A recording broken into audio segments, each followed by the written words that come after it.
I am truly sorry that the younger sister of the groom, Emma, is connected to such an outstanding family like us.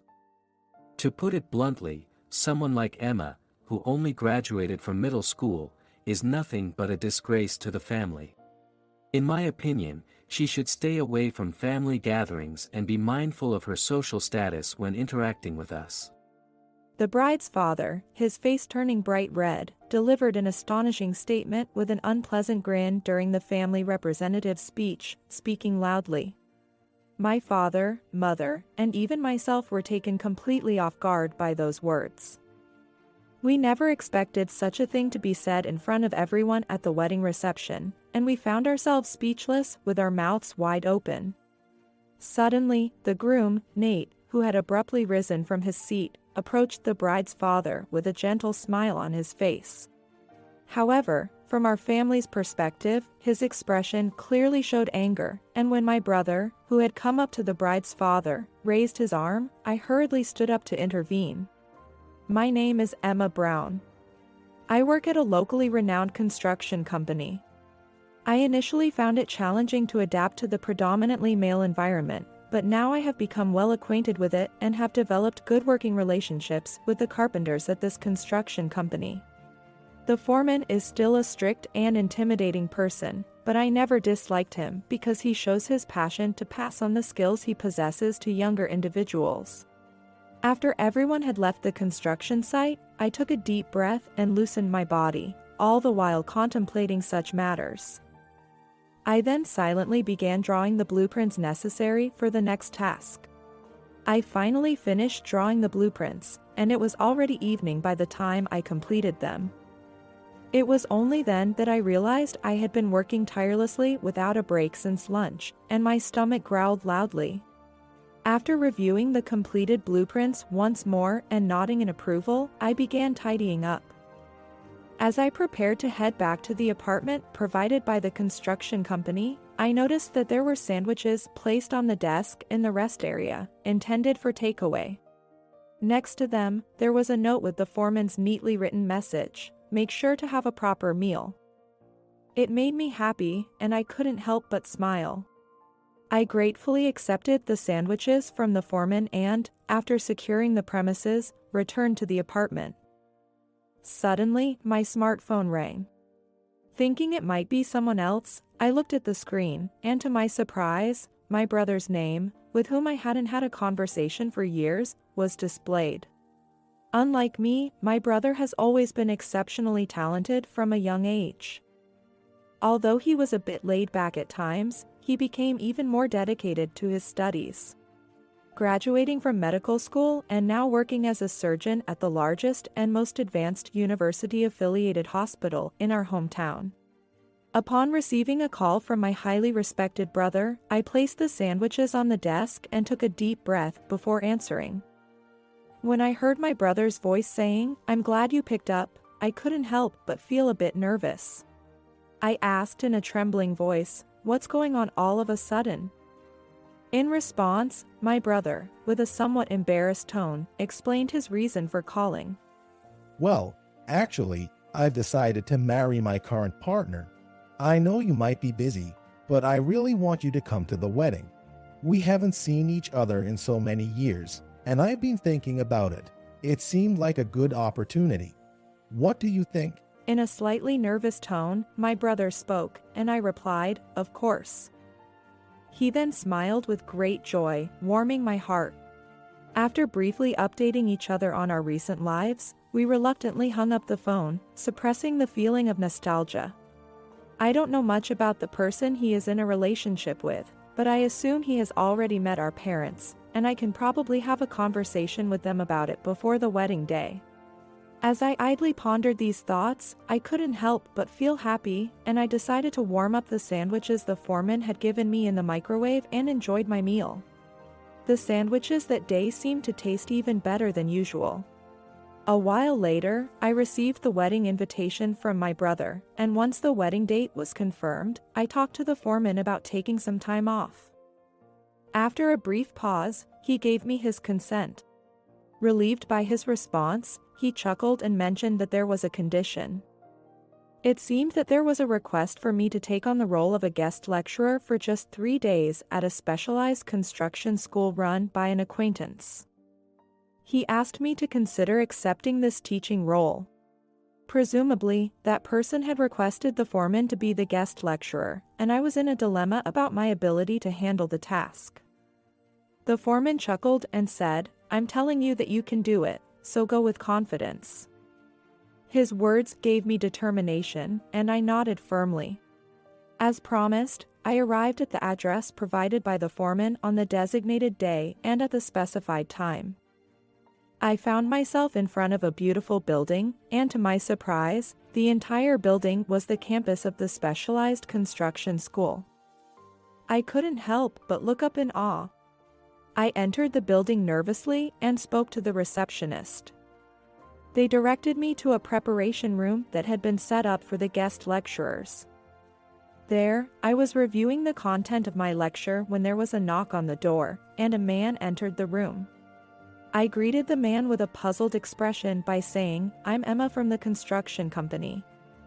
He stared at me as if assessing me, then let out a deep sigh. I see. Even though it's our prestigious specialized school, he couldn't easily share his skills. We talked about preserving tradition, and yet can't believe he letting a woman in. Well, please do your best this time. I believe there are limited things women can do in this field. Frustrated by his words and his intense stare, I stared back at the man and spoke up. Gender doesn't matter in any industry. Good work is achieved when individual personalities come together. Making dismissive comments about women while working in a specialized construction school is unacceptable. That's why this world doesn't change. Please don't give rigid prejudices to the young people who are about to enter the world of architecture. Also, I won't just do it casually for 3 days. I promise to make those 3 days meaningful for the students. Having heard my words, the man let out a frustrated sigh, as if he couldn't stand women who get cocky just because they manage to survive in a male-dominated world. He then turned his back and walked away. I glared at the man's retreating figure, determined that I would deliver a lecture that would undoubtedly make the students look forward to the next one. With a burning passion in my heart, I took my first step into the classroom for the lecture. And so, I successfully completed my 3-day stint as a guest lecturer, leaving the specialized school with fond farewells from the students I had become close to. I decided to provide a report, so I returned to the construction company and informed the foreman about the content of the lectures I had delivered during these 3 days. I also mentioned the disrespectful remarks made by the person in charge on the first day. After listening to my story, the foreman took a moment to think and then simply said, "I see, it must have been tough." But there were no specific criticisms, which made me happy, so I returned to my apartment, skipping with joy. And then came the long-awaited day of my brother's wedding. According to my parents, who had gathered at a hotel near the wedding venue the day before, my brother's fiancée was named Amy White.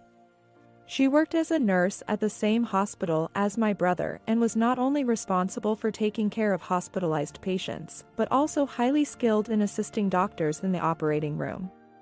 As I recalled that conversation and made my way to the dressing room at the venue, I found the dress that my mother had prepared for today. When I saw it, I couldn't help but burst into laughter.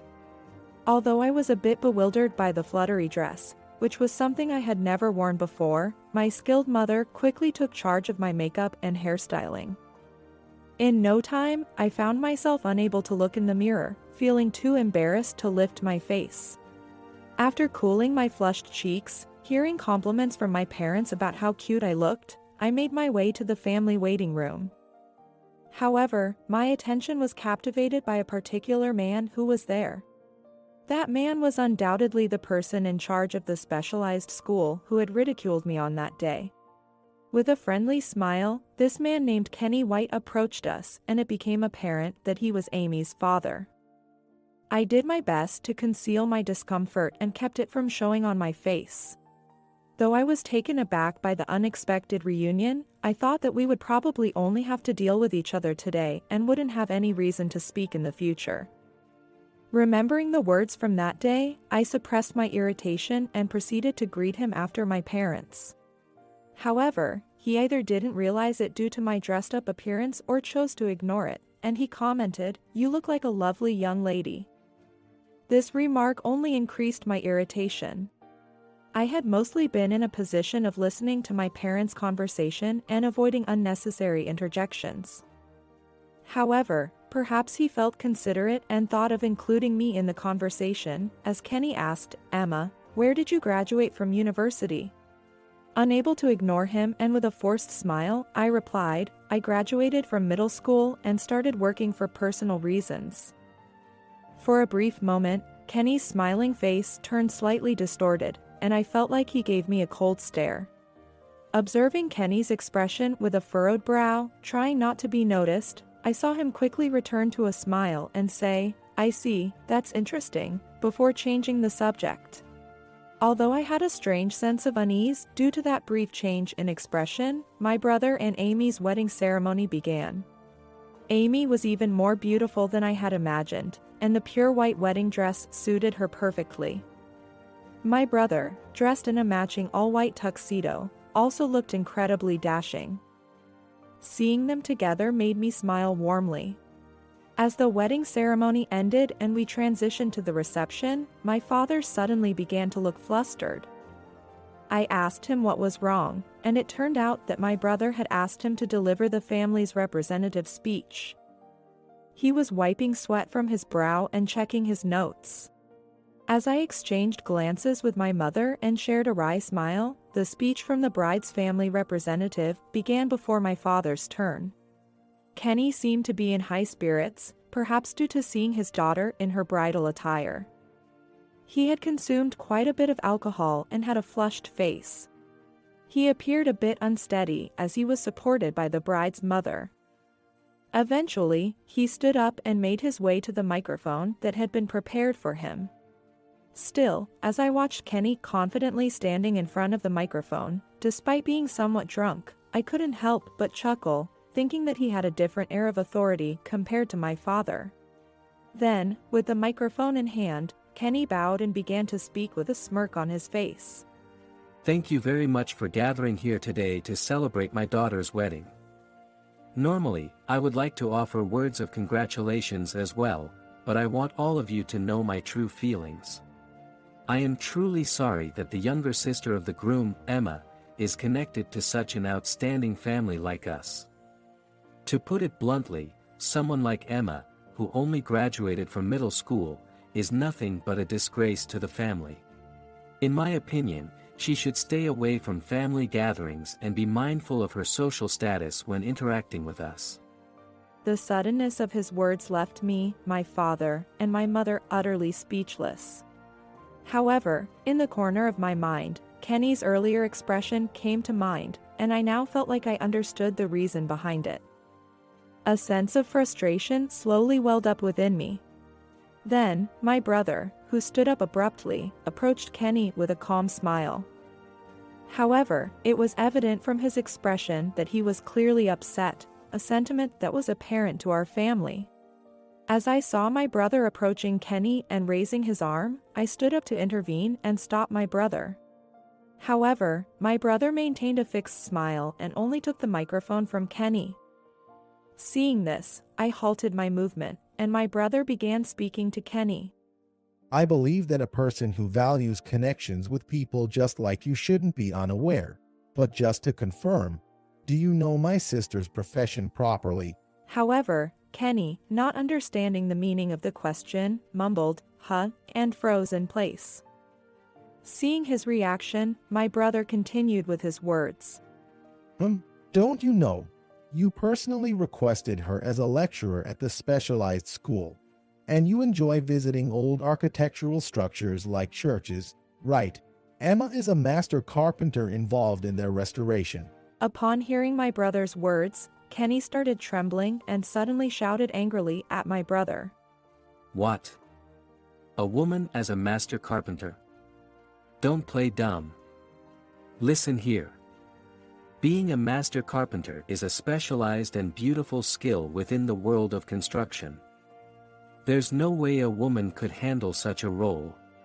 As Kenny continued to make a scene, seemingly forgetting that there were other guests at the reception, my brother maintained his smile and spoke once more. What are you saying?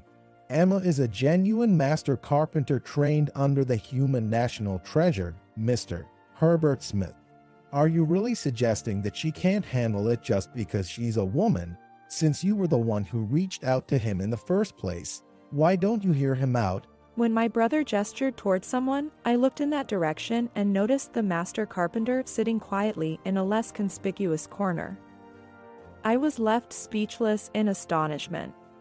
The foreman, who had been silent up to that point, grinned when he made eye contact with my brother and shot a piercing stare at Kenny. You're in a position to guide the young folks who will shape the future of the construction industry, yet you harbor such twisted prejudices. Kenny, I had heard about what was said when our Emma went to teach at your school, but this is on a whole other level. Listen up. Whether it's a woman or a man doesn't matter. It's about leveraging each person's strengths to cooperate and become the best we can be. If you keep going on about how it's a man's world, you'll be left behind by the times. And by the way, I'm pretty sure I made myself clear during the discussion about the teaching assignment. I said, the best apprentice for this task is available. You think I'm underestimating things. If anything, from where I stand, you're the one underestimating us. Intimidated by the thunderous voice that echoed through the venue and the piercing gaze, Kenny's confidence seemed to evaporate.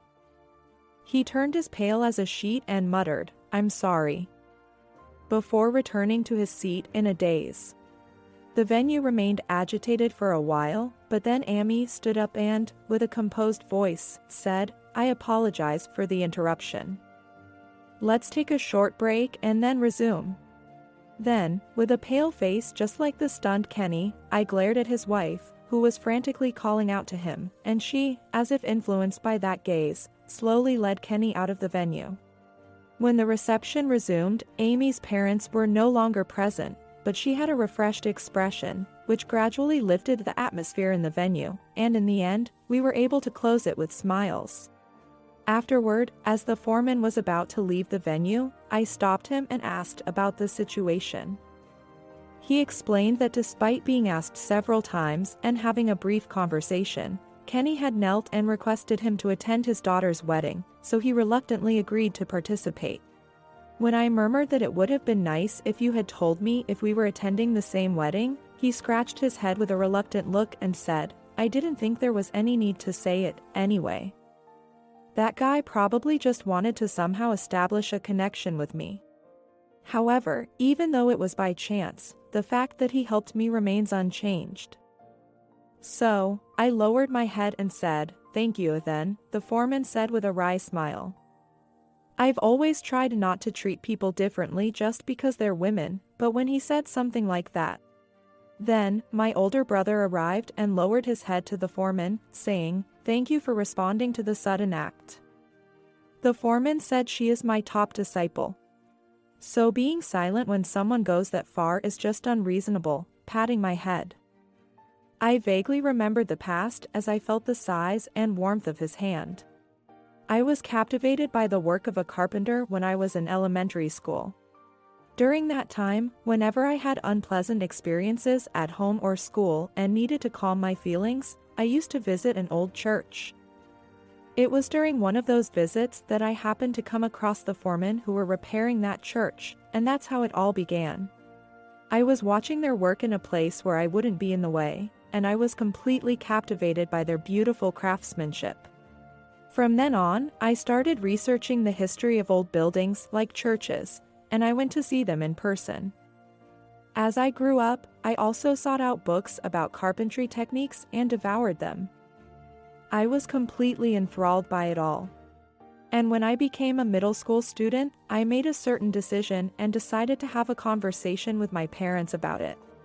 The decision was that once I graduated from middle school, I would become an apprentice to a master carpenter specializing in old-style construction and learn the craft to become a top-notch carpenter myself. However, naturally, my father strongly objected. He said it would be difficult for a woman and that there were more suitable places for a woman to work. He shook his head and refused to agree. But I just couldn't give up, and I continued to persuade my parents day after day. One day, seeing me in that state, my mother came into my room and spoke to me, who had been defeated by my father's arguments, lying face down on my bed.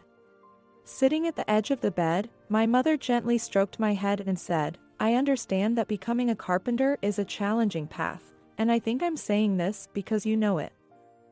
I won't oppose it, but you'll have to show your determination to your father."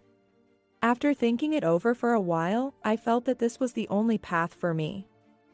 So, I visited the construction company and lowered my head to the foreman, who had already been recognized as a living national treasure at that time, and asked him to take me as his apprentice.